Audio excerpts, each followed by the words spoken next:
31 मार्च को सुबह 6 बजे एक 5 लाइनर ईमेल आता है और उससे ग्लोबली 30,000 एम्प्लॉयज को ले ऑफ कर दिया जाता है। अकेले इंडिया में 12,000 एम्प्लॉयज इम्पैक्ट हुए। अब नॉर्मल अजम्पशन यही होगी सबकी, कंपनी प्रॉफिट नहीं जनरेट कर पा रही होगी, अपने एम्प्लॉयज का खर्चा नहीं उठा पा रही होगी, तभी कंपनी ने ये बड़ा स्टेप लिया होगा।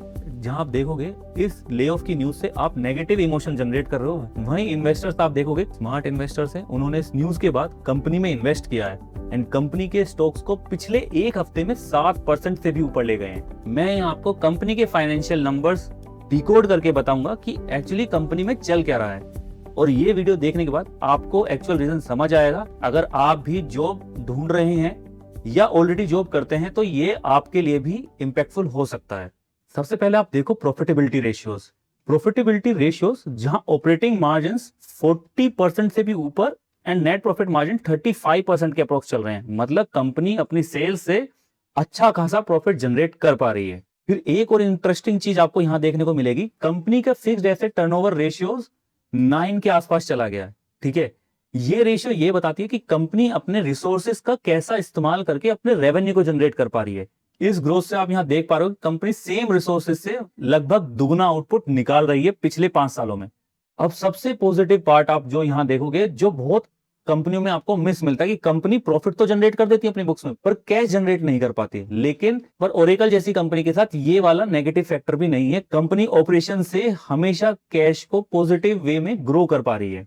वहीं फाइनेंसिंग एक्टिविटीज में आप जो ये नेगेटिव नंबर्स देख रहे हो, इसका मतलब कंपनी हर साल अपने प्रॉफिट्स जो जनरेट कर रही है उसको डिविडेंड में बांट रही है। इसका मतलब पैसों की तो इस कंपनी में कहीं से कहीं तक कोई दिक्कत नहीं है। तो फिर ओरेकल ने ले ऑफ क्यों किया?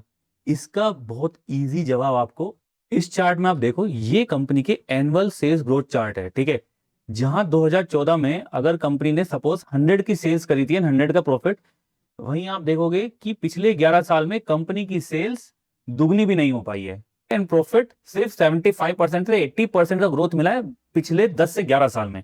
एंड आप क्वार्टरली रिजल्ट्स देखोगे तो सेम पैटर्न आपको यहां भी दिखाई देगा कि कोई खास यहां पे आपको ग्रोथ सेल्स में एंड प्रॉफिट में आपको नहीं दिख रही है। कंपनी के मार्जिन्स ऑलरेडी काफी पीक पर चल रहे हैं। इससे आपको यहाँ ये पता इजीली चल पा रहा है कि कंपनी अपने मैच्योर स्टेज में चल रही है, काफी ज्यादा स्टेबल हो चुकी है। यहां से कंपनी को एक्सपेंशन एंड स्केल का रास्ता इजीली नहीं दिख पा रहा है। जब एफिशिएंसी ऑलरेडी हाई हो, नेक्स्ट लॉजिकल स्टेप क्या बचता है? कॉस्ट ऑप्टिमाइजेशन, मतलब कॉस्ट को रिस्ट्रक्चर करना, कॉस्ट को कम करना। यहां गेम चेंज होता है।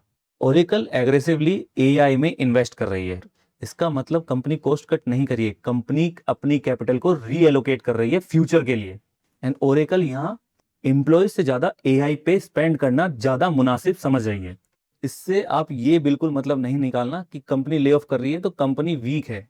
कंपनी ले ऑफ का मतलब यहां पर है कंपनी अपना फ्यूचर को रीराइट करने की कोशिश कर रही है। जनरली रिटेल इन्वेस्टर्स या फिर आप और हम जैसे क्या सोचते हैं, ले ऑफ मतलब मार्केट में रिसेशन, मार्केट में पैनिक। लेकिन यहाँ वो सिनेरियो नहीं है। यहाँ इस वीडियो मैंने बहुत अच्छे से समझाया था कि क्लोड एआई का जब न्यूज बज आया था ना, तो कैसे आईटी मार्केट में कैसे पैनिक आके एकदम से सारे स्टॉक्स कितने नीचे चले गए थे। ऐसी न्यूज को समझने के लिए आपको करना पड़ता है deep business analysis and business के नंबर समझने पड़ते हैं। एंड कंपनीज ये सारे डिसीजंस अपने डीएसएस एंड बिजनेस डैशबोर्ड की मदद से बनाती हैं।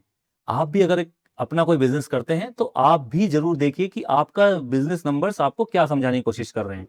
वीडियो यूजफुल लगा हो तो वीडियो को लाइक करें, चैनल को सब्सक्राइब करें एंड बेल नोटिफिकेशन को हिट कर लें ताकि कोई भी इंपॉर्टेंट एनालिसिस एंड डिसीजन आपसे मिस ना हो पाए। I think that's all for this video. मिलते हैं नेक्स्ट वीडियो में। Till then happy investing and bye bye.